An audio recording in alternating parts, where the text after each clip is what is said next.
It's Brian Preston, the money guy. Now, I think it's interesting, Brian. Now, this is I actually learned a lot as we were kind of working through the pre-show prep, getting ready for this, because we started asking the question, what caused this? What was the reason, if college from 1971 until now has gone up 1,500% in terms of cost, what were some of the things that caused it? Because it looked like up until the late 1970s, college was affordable, but then something happened. Something changed, and it's almost like it changed the entire system. Yeah, I mean, this is that whole discussion on unintended consequences. I mean, I think that so often you hear the road to HE, crooked letter, is paved with good intentions. I think that a lot of times you see this education, because we are big proponents of education, talking about holding the ladder of opportunity, helping people better. We both come from pretty humble beginnings, but education was my path up into a better future. And it breaks my heart when I see this very much value add thing that has tons of goodwill throughout the ages is actually starting to cause where it hangs around people like a weight. So that's why I did want to go back and look at the history of what has changed since the 70s, because if you look at from mid 1970s, education was pretty flat. It was, and we're going to show you a case study to prove our example on this. There was even some ticks down on education, but I think it was doing such a good job that the government said, hey, let's make this super affordable for more people. And that's a great, noble cause.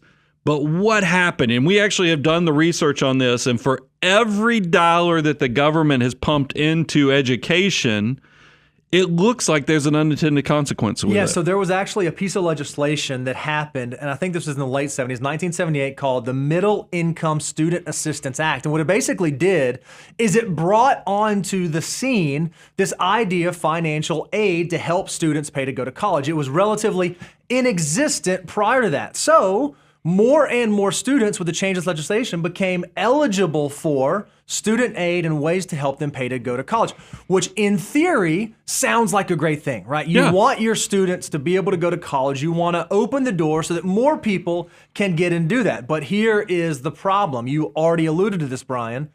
The unintended consequence was universities, higher educational institutions, started increasing prices. And you just said this, for every $1 increase in financial aid that takes place, tuition at universities goes up by about 65 cents. So it was not like they introduced financial aid so that more people could get into the present prices. They introduced financial aid, and then prices for the actual education itself started going up. Yeah, I probed Daniel a little bit more on this, and I said, hey, okay, so what percentage of the student population gets financial aid? And it worked out to be a little over 40%.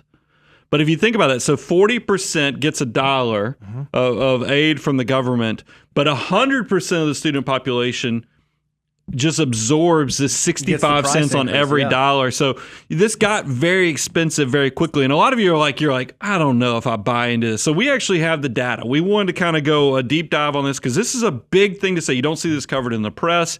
You don't see this covered anywhere because I think it's unpopular to say, hey, what unintended consequence that was very noble in its design has actually created a lot of bad ripple effects that now our children and our grandchildren are probably going to look at education and colleges, higher education, with a completely different mindset than I looked at when college was $3,000 a year for tuition. It's different now, and we wanted to kind of show you that case study of how this all worked. Yeah, and I think what's really interesting, you already sort of alluded to this, Brian, but back in the 70s, before the Middle Income Student Assistance Act was passed, college costs were actually decreasing. There was actually a period of time up until 1978 where it was getting more and more affordable to go to college. Introduce financial aid, and then college costs have now skyrocketed. They have kind of blown through the roof, 142% in inflation-adjusted dollars. And so then the question becomes, okay, how does this affect the average student? How does this affect the average American? What changed in terms of individuals' ability to actually go to school and go to college now? Yeah, and I think that, because I want to give Daniel credit on this research he did, it was because a lot of people who are watching this on YouTube, you look at this and go, man, according to this, if we inflated and adjusted the price of education up to what it was, to what it would be if this was reasonable with where it went up. I think a lot of people would look at this and go, man, I wish I could send my kids to college for about $8,000 to $9,000 a year, because that's what it should be if education had just gone up like inflation, instead of it being right under $25,000 a year, it should be right under $10,000 a year. And we wanted to kind of show you, I wanted to go a step deeper with this and say, okay, let's take into account, because so a lot of you go, like, well, give me some context on that. So let's take into account minimum wage.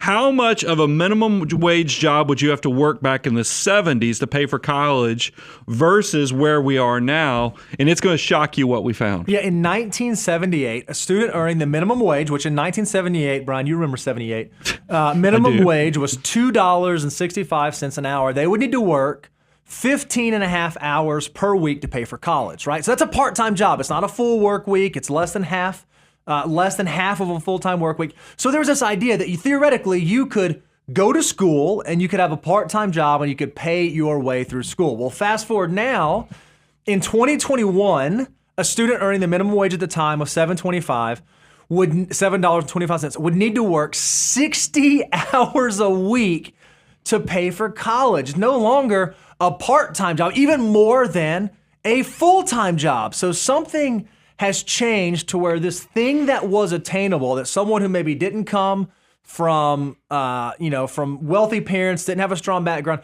they could at least, pull themselves up by the bootstraps and they could go get a job and they could work and they could put themselves through school. That is a much different, more difficult thing to do now than it was 30, 40, 50 years ago. Yeah, I mean, because just thinking about 15 hours a week, a lot of people, you could go work, as you said, a part-time job, still have a complete, enjoy your college experience. That seems very healthy. Yep. Now, and a lot of you, I could sense you're probably sitting out there and you say, okay, $7.25. I know that's minimal. That's the federal minimum wage, but nobody's actually making $7.25 now. So we even pushed it up to $10 an hour to see what that did to this calculation. And guess what? It still worked out to be over 43 hours a week. Still you would have to work full time, which is impossible. Because I can't imagine working a full-time job and then doing a full load at college. It's just, this is why I'm telling you, for younger people right now, you're carrying a bigger weight than what was pushed on people for the higher education in the past. And there's got to be some pushback on this. There's got to be some change at some point to address this.